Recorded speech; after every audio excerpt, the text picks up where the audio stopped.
Arab. Titik bener di situ. Kalau kamu mengatakan Tuhan bukan orang, betul, sepakat.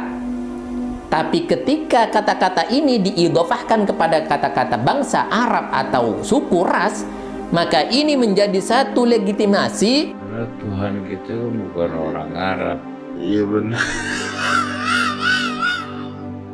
Saya pakai bahasa Indonesia. Ini adalah banyolan yang menghina terhadap Allah Subhanahu wa taala. Dan orang meluluskan ini semuanya, menyampaikan kebenaran, malah ini dilaporkan sama si Kusen ini. Bahwasanya legal standingnya apa? Dia nggak bisa jawab. Jadi ilmu umum nggak bisa, ilmu agama nggak bisa. Boro-boro mau membahas akidah. Tuh dari bahasa ya bukan, itu bukan legal standing. Anda ngerti nggak legal standing itu? Ya. Apa legal standing itu? Ya dasar hukumnya. Bukan dasar hukum. Mana legal standing, nggak ngerti gimana bikin laporan orang kayak gini. Oke. Assalamualaikum warahmatullahi wabarakatuh. Alhamdulillah kita hari ini berada di Al-Jalil 4. Kita akan melangsungkan pembangunan sebagaimana tanah wakaf ini yang sudah kita terima selama 8 tahun baru kita mampu membangun musola ini, kemudian tempat pengajian atau pendopo. Kita masih ada madrasah dan juga pondok pesantren, asrama santri yang mana di sini kita khususkan untuk santri putra saja, dan insya Allah kita akan buka semuanya bersama-sama kepada Anda kesempatan untuk bergotong royong untuk ikut membangun tempat ini dengan sempurna insya Allah. Maka dari itu kita sampaikan kepada Anda semuanya, mari bagi Anda yang ingin menyisihkan hartanya, menyisihkan kemampuannya, doanya dan lain sebagainya, kita tunggu di Al-Jalil 4 Bondowoso yang diasuh oleh Al-Mukarram Al-Ustadz Ahmad Syarif, kemudian Dewan Pengasuh ada Ustadz Muhammad Yaqub, yang hari ini kita bersama-sama sedang meninjau di lokasi pembangunan tersebut.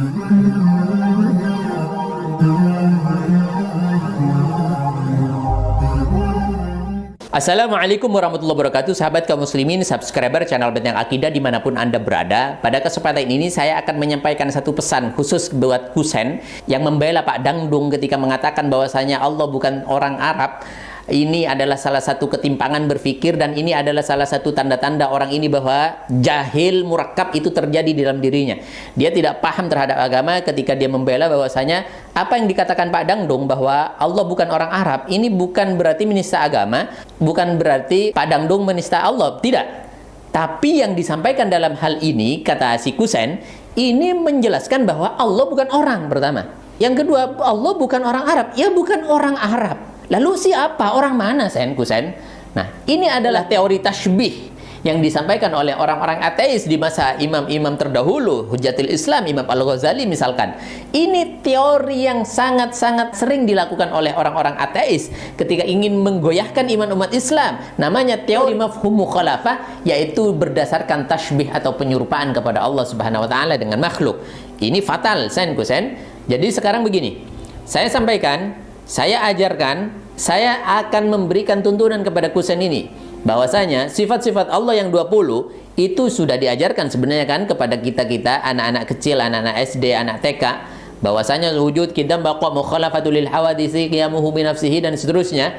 Di dalam hal ini saya akan fokus kepada mukhalafatul lil hawadis, yaitu Allah tidak sama dengan hal-hal baru, Allah tidak sama dengan makhluk, tidak menyerupai sedikit pun. Makanya waktu saya dulu kecil ngaji kepada guru saya, saya tidak pernah diajarkan oleh guru saya bahwa Tuhan itu tangannya seperti ini, Tuhan itu wujudnya, badannya seperti, enggak ada. Karena ketika menyebut kata-kata badan, anggota atau apapun yang lumrah di dalam sekitar kita, sama saja kita melakukan tasybih atau penyerupaan Tuhan dengan makhluk. Ini menjadi satu hal yang sangat prinsip di dalam persoalan akidah dan agama. Ketika ini diyakini di dalam hatinya bahwa keserupaan itu adalah nyata, maka murtad dan kafir keluar dari Islam. Ini saya perhatikan. Kemudian Kusen ini mengolah kata-kata seolah-olah Pak Dangdung ini benar berbicara, yaitu mengatakan bahwasanya Allah bukan orang Arab. Iya kan? Tuhan kita bukan orang Arab. Memang bukan orang Arab. Memang bukan orang. Memang bukan Arab. Memang bukan orang. Memang bukan orang.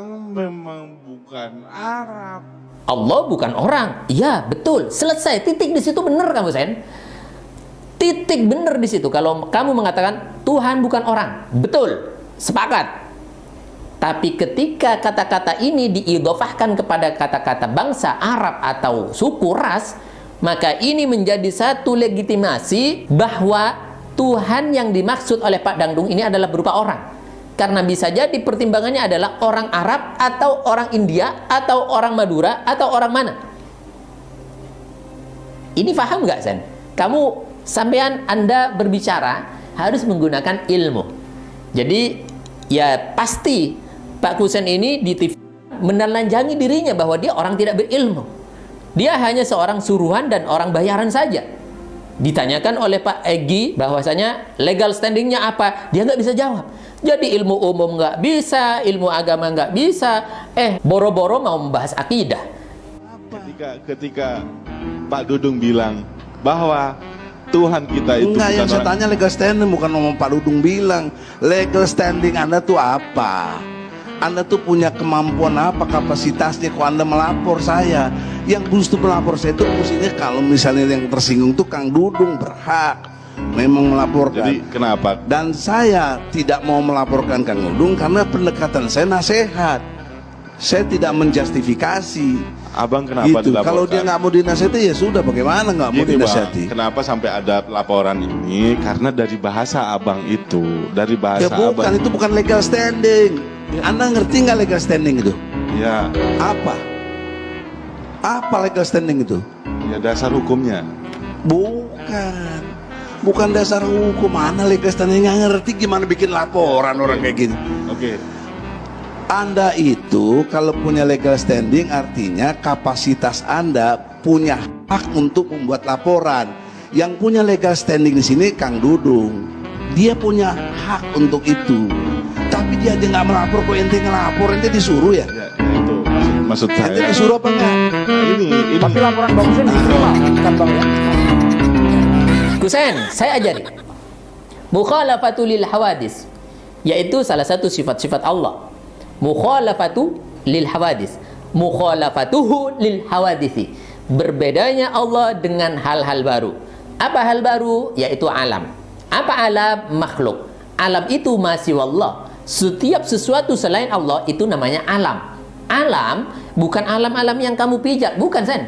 Tapi semua selain Allah itu namanya alam. Dan selain Allah yang namanya alam pun itu namanya makhluk atau hawadis. Hal-hal yang baru. Maka kita sampaikan dasarnya ini ada dari Al-Quran. A'udzubillahi minasyaitonir rajim. Bismillahirrahmanirrahim. Laisa kamitslihi syai'un wa huwas samiul basir. Sen, dalam catatan hari ini saya akan mengajarkan kepada engkau bahwasanya Allah ketika menyampaikan sesuatu sifatnya, dia beradab. Allah menggunakan adab, menggunakan akhlak, etika, moral. Hati-hati. Allah saja hati-hati, Sen. Artinya mengajarkan kepada kita supaya hati-hati. Laisa kamitslihi syai'un wa huwas samiul basir. Allah akan menyebutkan bahwasanya Allah mempunyai sifat mendengar dan melihat. Tapi sebelum menyampaikan hal kata-kata mendengar dan melihat, supaya tidak terjadi mispersepsi dan akhirnya membahayakan terhadap akidah umat, maka disebutkan di sebelumnya, yaitu laisa kamitslihi syai'un. Awas, hati-hati ya, perhatikan. Allah punya sifat begini, tapi sebelumnya perhatikan, catat baik-baik bahwa Allah tidak sama dengan apapun saja, dengan siapapun saja, dengan makhluk manapun dan apapun saja. Yaitu Allah punya sifat mendengar dan melihat. Ini etika, Sen. Kusen, bukan serta-merta bicara tanpa ilmu, tanpa otak. Begitu, Sen. Mohon maaf. Ini karena persoalan penting, sangat penting, sangat penting. Kita tidak bisa mengajak dia berbicara, tidak bisa. Karena saya pikir ini adalah satu hal yang sia-sia. Dia sudah buntu, dia sebagai bayaran, dia sebagai orang yang tak bisa menjadi dirinya sendiri. Dia sudah menjadi orang lain, sesuai berapa yang dia terima. Kurang lebihnya begitu. Saya sampaikan, mohon maaf. Ini pertimbangannya adalah persoalan agama dan akidah. Ini adalah bukan hanya nyawa dan hidup, tapi ini masalah keselamatan dunia dan akhirat umat. Begitu. Saya sampaikan sekali lagi, saya tegaskan begitu sekali lagi. Kembali kepada tadi, misalkan saya mau menunjuk ada kotoran di kepala atau kening atau di hidung seseorang. Pasti saya bilang begini, mohon maaf Pak, di hidung Anda ada tai lalatnya. Maksudnya tainya lalat asli gitu. Atau ada kotorannya. Saya akan mengatakan mohon maaf Pak. Sama, di sini Allah mengajarkan laisa kamitslihi syai'un wa huwas samiul basir. Di situ diawali dengan perhatian supaya orang itu tidak tersinggung, supaya orang tidak mispersepsi. Supaya apa disampaikan laisa kamitslihi syai'un? Supaya orang itu tidak tersandung terhadap penyelewengan akidah. Begitu, San?